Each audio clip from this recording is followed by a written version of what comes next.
Bienvenue à quelques minutes avec Dieu aujourd'hui et je suis très ravi de vous retrouver autour de la parole de Dieu aujourd'hui. Je suis tellement heureux de partager toujours la parole de Dieu avec vous. Et aujourd'hui, je m'en vais, n'est-ce pas, partager une pensée des Écritures avec vous, se concentrer sur les âmes humaines, se concentrer sur les âmes humaines. Vous savez, Jésus-Christ est venu et sa mission était claire. Il est venu sur la terre et il a dit dans le livre de Matthieu, le chapitre 18, le verset 11, il dit « Car le Fils de l'homme est venu sauver ceux qui étaient perdus. » Alléluia. Le Fils de l'homme est venu chercher et sauver ceux qui étaient perdus. Et cette mission n'est pas terminée. Gloire à Dieu. Parce que avant que Jésus, vous savez, Jésus-Christ n'a mis que 3 ans sur la terre et tout cela lui a permis, n'est-ce pas, d'apporter le royaume de Dieu sur la terre. Et le plan parfait de Dieu, n'est-ce pas, continue sur la terre pour tous les hommes jusqu'aujourd'hui. Et comme un temps a été donné afin que tous les êtres humains puissent entendre l'évangile et donner leur vie, sinon recevoir le salut de Jésus-Christ. Vous savez, dans le monde entier, l'effort est fait maintenant pour accomplir ce travail par les enfants de Dieu. Est-ce que vous savez qu'en tant qu'enfant de Dieu, vous avez été appelé pour ce travail? Tout enfant de Dieu est appelé au ministère de la réconciliation. Si vous lisez dans 2 Corinthiens, le chapitre 5, et à partir du verset 17 jusqu'à 20, vous allez comprendre ce qu'il a fait de vous et pourquoi il a fait cela. Pourquoi est-ce que Dieu vous laisse encore sur cette terre? C'est pour que vous puissiez, n'est-ce pas, accomplir son travail. Vous êtes les bras de Jésus, vous êtes la parole de Christ, vous êtes l'extension de la vie de Christ sur la terre. Jésus-Christ est vivant.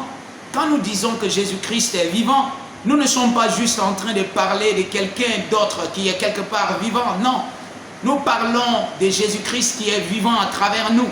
Jésus-Christ est vivant aujourd'hui parce que je peux prêcher la parole de Dieu, je peux prêcher Jésus-Christ, je peux prêcher la bonne nouvelle de Jésus-Christ. La Bible dit, il partait partout, prêchant la bonne nouvelle et guérissant les malades. C'est la même chose que nous faisons aujourd'hui.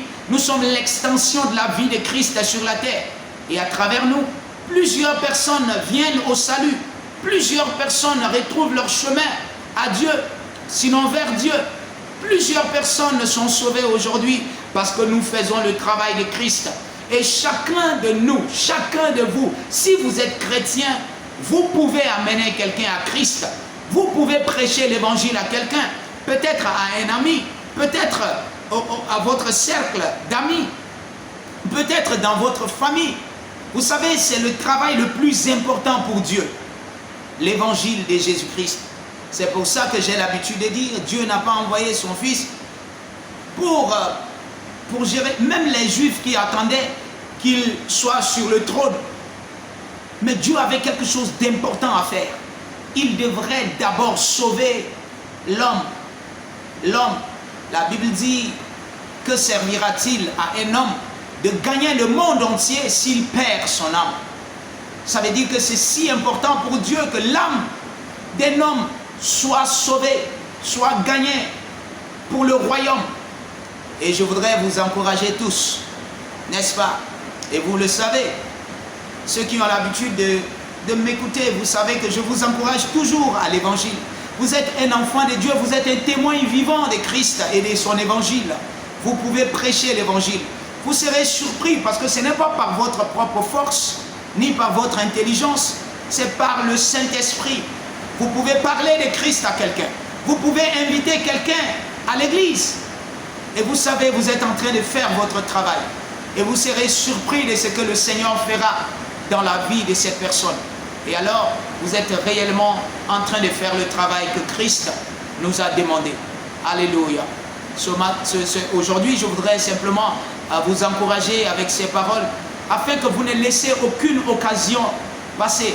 Dieu compte sur vous. Et là où vous vous trouvez, dans ces lieux-là, il est là à travers vous. Il peut parler aux gens à travers vous. Et par vous, beaucoup de vies peuvent être changées pour la gloire de Dieu. Faites ceci pour la gloire de Dieu. Que Dieu vous bénisse.